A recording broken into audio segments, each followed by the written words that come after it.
Wow. Thank you very much for the introduction. I'm very happy to be here. Thanks for inviting me. I'm going to talk about some new updates with our consensus protocol. This is joint work with Yue and Raphael. The problem we are trying to solve here is called state machine replication. It's also called blockchain or consensus. So in this talk, these terms are going to mean the same thing. We have a set of Ethereum nodes here, and these nodes are trying to agree on the linearly ordered log of transactions. There are two important security properties that we care about, namely consistency and liveness. Now, consistency says that all of the honest nodes must have the same view of the log, right? So maybe the network has delay, and your log progresses a little faster than mine. That's OK, but at the end of the day, we have to agree on the log. And liveness says, whenever I buy a coffee, this transaction should be incorporated in all of the honest nodes logs fairly quickly. It's not like I want to wait forever for my coffee. OK, so if all of these nodes were honest, then the problem would have been pretty trivial. And what makes the problem challenging is when some of these nodes can be compromised, like maybe they have malware, and these corrupt nodes can behave arbitrarily. And even under such adversarial conditions, we still want to say that the remaining set of honest nodes, we want them to satisfy these two important security properties. OK, so throughout the talk, we are going to try to solve this problem. And here's what I plan to do. Right? I'm going to try to first quickly review the ThunderCore's consensus protocol. This is a fast consensus protocol that works in the decentralized environment. And this is also the protocol that our engineers are implementing. I've talked about this protocol actually in last year's conference, also here. So what I want to focus on today is actually the more exciting part. So when our engineers are implementing the protocol, they pointed out what seems to be a pretty serious flaw in the protocol. Like in a somewhat benign setting, a confirmed transaction can actually become undone. And this was very puzzling in the beginning because we had painstakingly written 74 pages of proofs for this protocol, right? So how can this provably correct protocol be flawed? Well, upon a deeper examination, we realized actually it's not a problem with the proof. The proof is perfectly fine.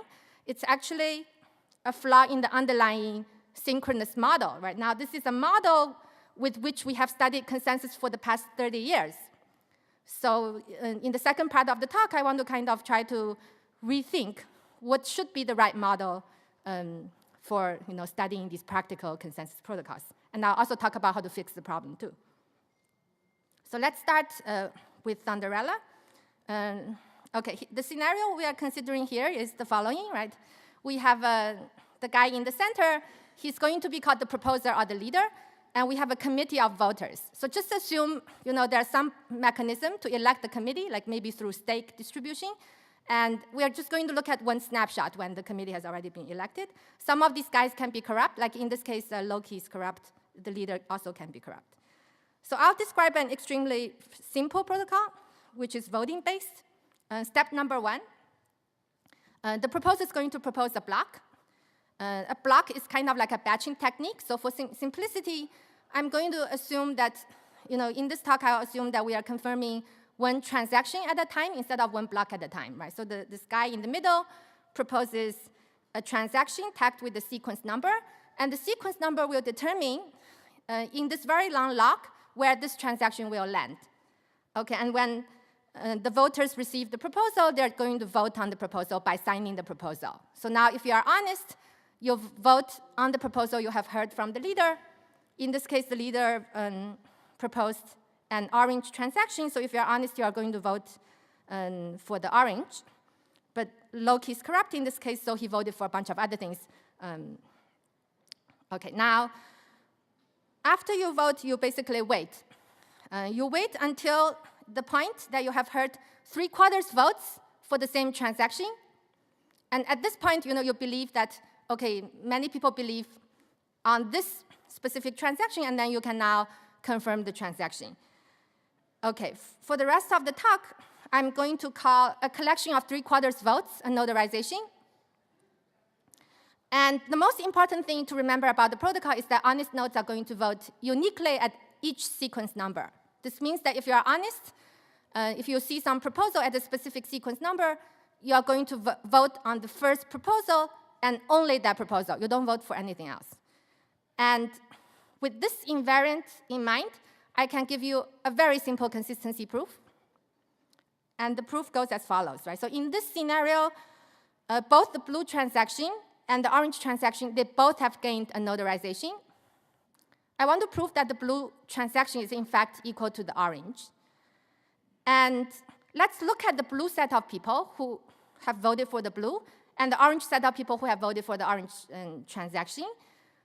And remember, there are only n nodes in total, right? So the intersection of these two sets must be large. In particular, the intersection must contain at least a half n nodes. So now, if the number of corrupt nodes is less than a half, then we are sure that in this intersection there lives an honest guy. There is an honest guy in the intersection. And remember what I said about the honest guy, right? He's going to vote uniquely at every sequence number. And the only reasonable explanation here is that the blue is the same as the orange. So extremely simple proof. OK. So now what does this very simple voting-based protocol buy us? It gives us actually something non-trivial, but it's not good enough. Specifically, when we have honest majority, when majority of the voters are honest, we can achieve consistency. And consistency, in particular, doesn't rely on the leader being honest, right? In my consistency proof, I only relied on the fact that honest nodes vote uniquely. I never relied on anything about the leader. So now, if you want liveness, if you want the protocol to make progress, you have to make an assumption that's stronger. In particular, you want to assume that 3/4 nodes are honest and online. And not only so, we need that the leader be honest and online too. So now if this benevolent dictator of liveness is not so benevolent after all, the world will stop, right? For instance, the leader, if he just goes to sleep, he doesn't make any proposal, of course the protocol is going to stop. And if he basically, let's say, proposes different transactions to different people, then everyone's going to vote in an uncoordinated manner, and nothing will gain enough votes, and in which case the protocol also stops.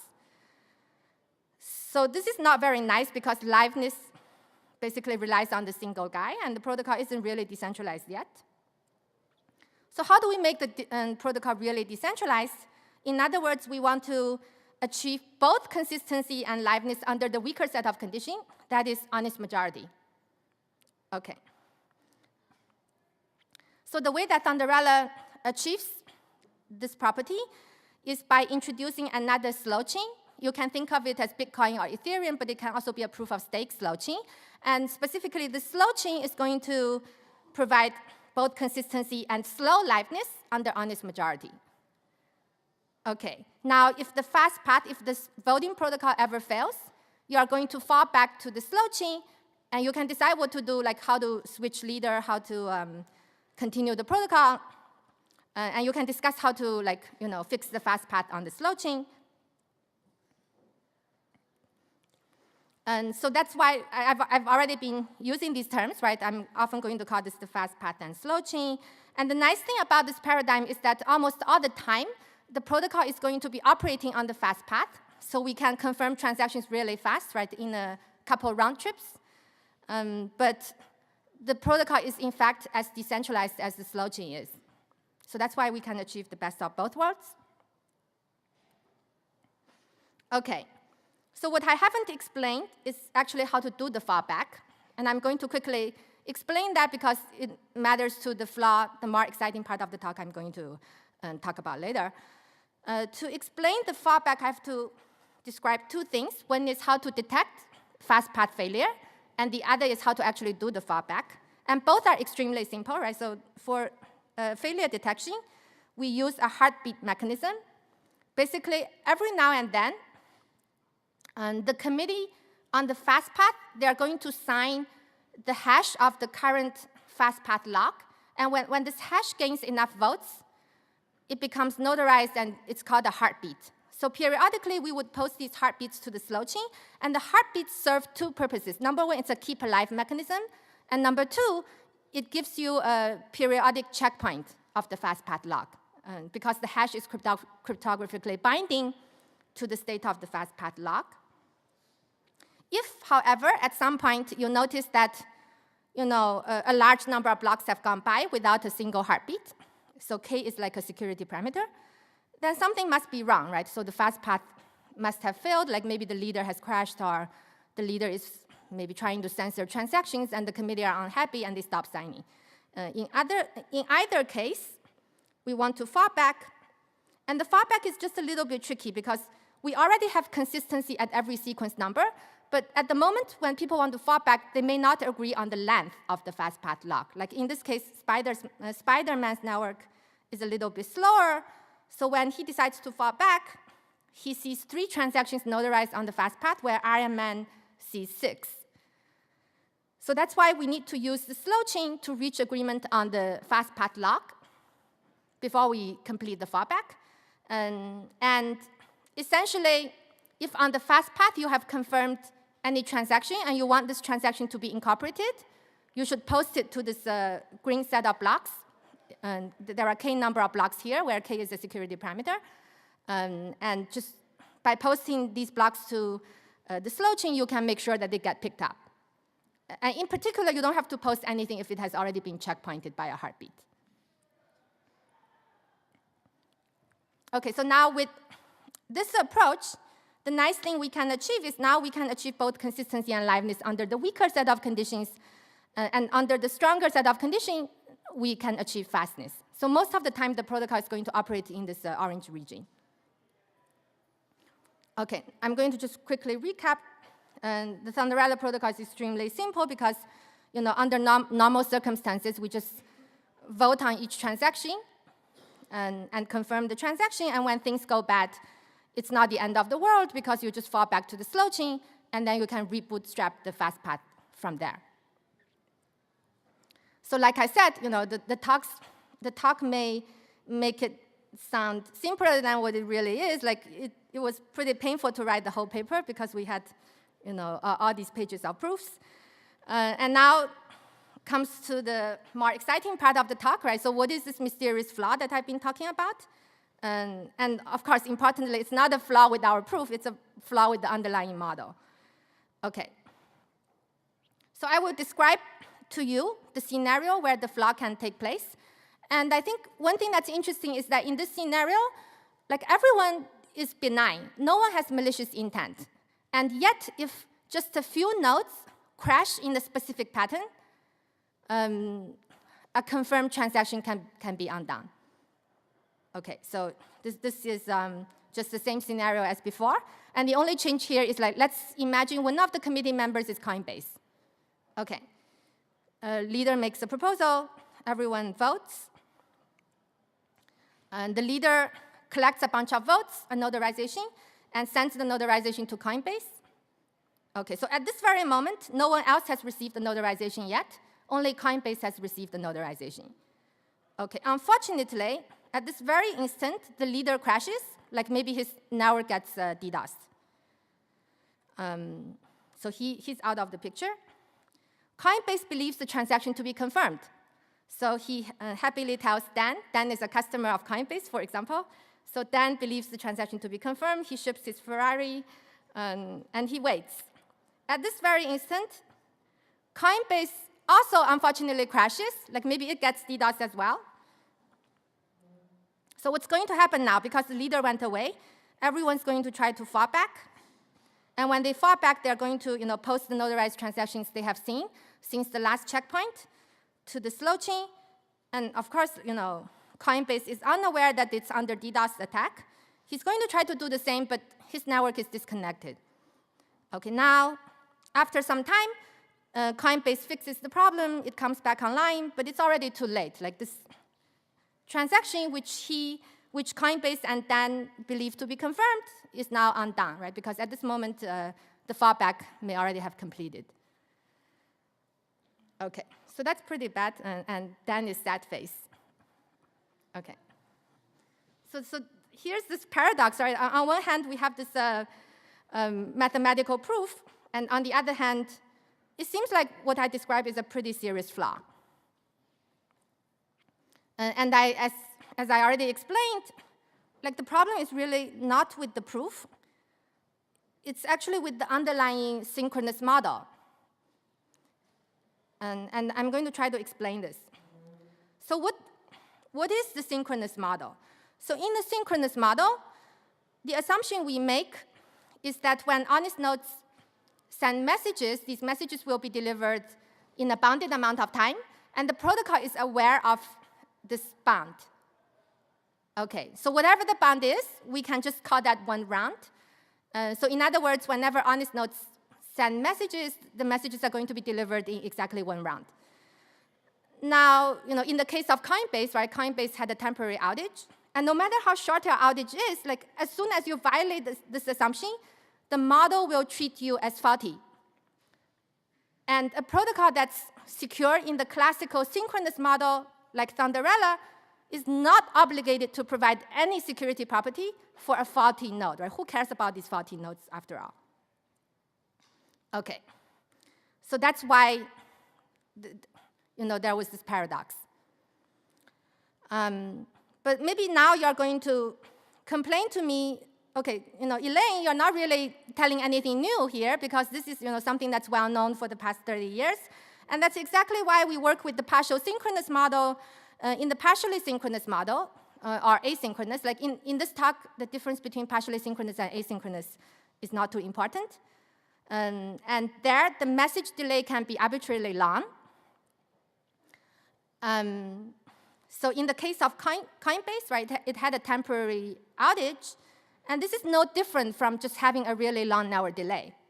So in other words, if you have a protocol that's provably secure in the partially synchronous model, this is going to be automatically handled, right? When Coinbase comes back online, it's just going to continue and enjoying all the security properties. OK, so for this reason, actually, we often say that a partially synchronous consensus protocol is arbitrarily partition tolerant.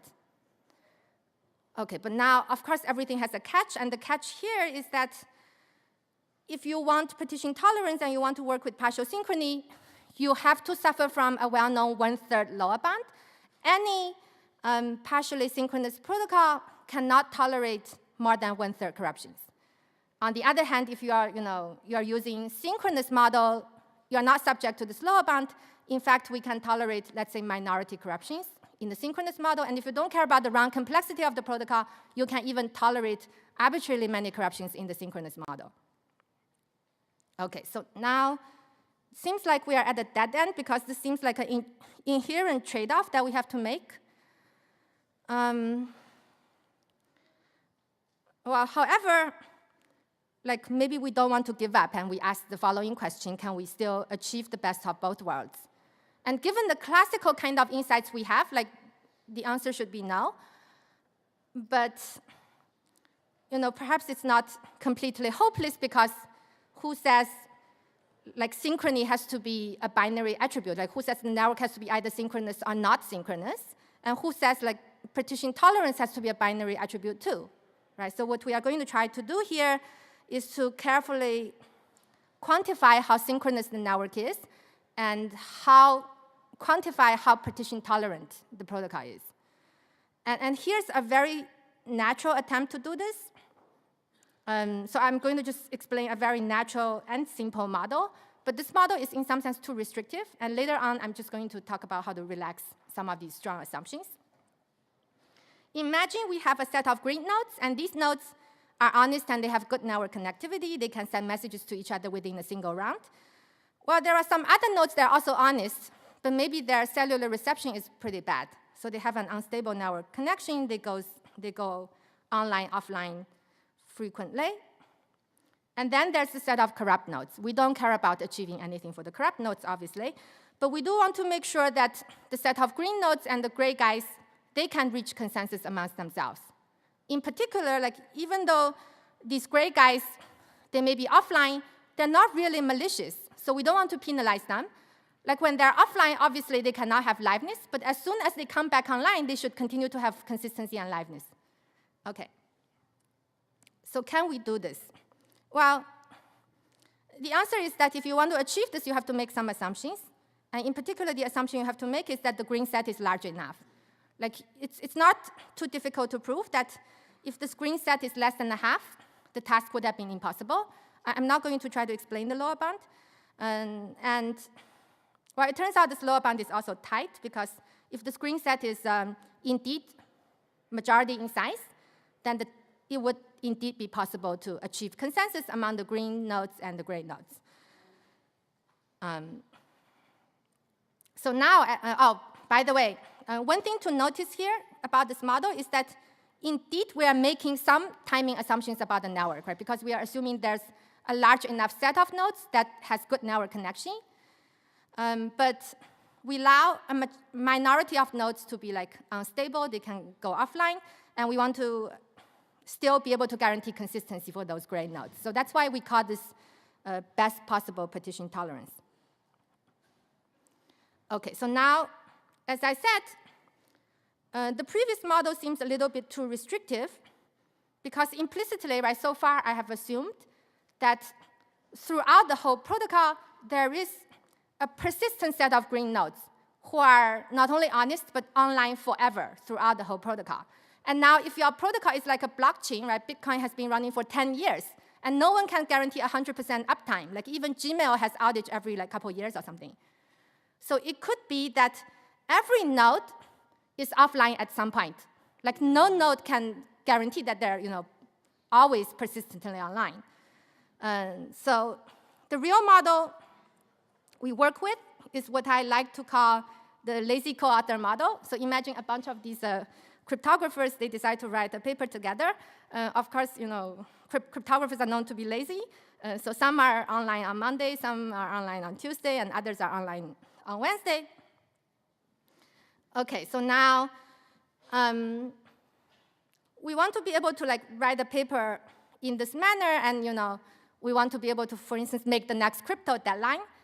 And it cannot be the case that at the end of the day, we discover that everyone has a different theorem in mind. We want everyone to be proving the same theorem. Okay, so now if these online nodes, when you are online, you send a message, then the message can be received by the people who are online in the future. And that's the only network assumption we make. In particular, whenever you are offline, your messages can get erased, and there's no guarantee of delivery for messages sent by offline nodes.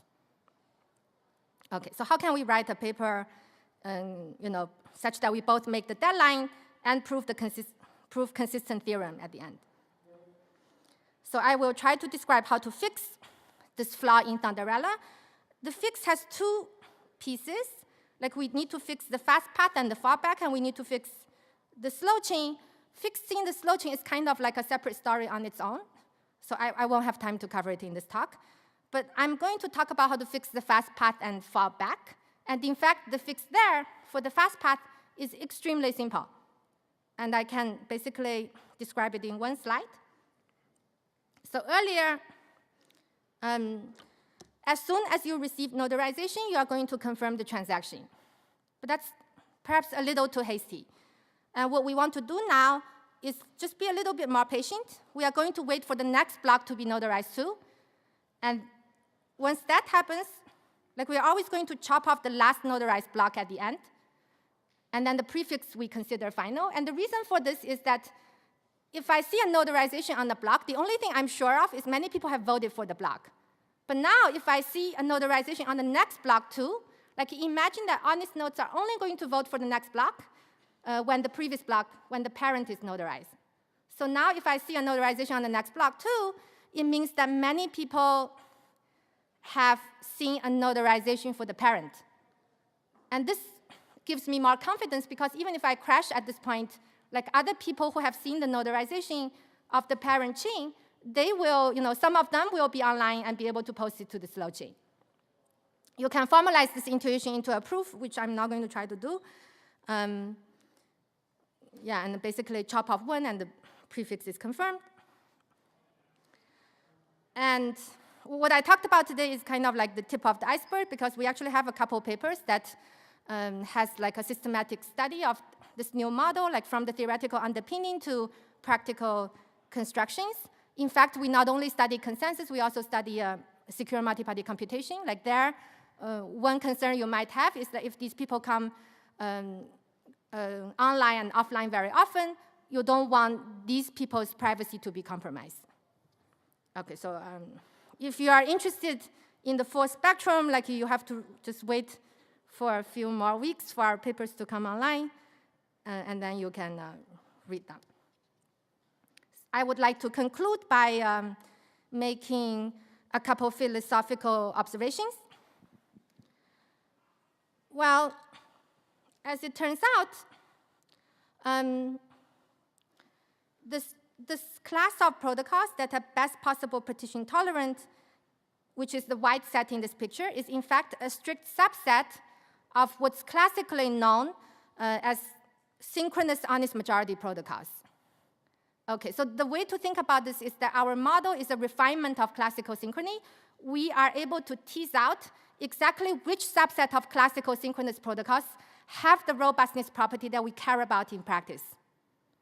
And interestingly, when we looked at a bunch of these existing classical synchronous protocols, maybe, I don't know, somewhat unsurprisingly, none of them belong to the white, more robust set. So it's not like any classical honest majority protocol would automatically satisfy this stronger property. So what this means is that if you're a blockchain company, you want to deploy a synchronous consensus protocol. If you don't have a security proof, like you shouldn't be able to sleep or eat. But if you have a security proof that your protocol belongs to the yellow set, that's a little bit better, but it's not good enough. Okay. Now, one last thing I want to mention is like throughout the talk, I've somewhat purposefully hidden this black set from you, right? In the classical synchronous model, there is a set of protocols that can tolerate even arbitrarily many corruptions.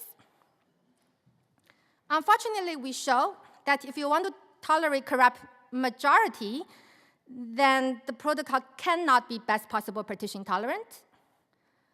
And if you reflect on what this means, one way to interpret it is that the classical synchronous model is kind of like a mismatch for what we really care about in practice.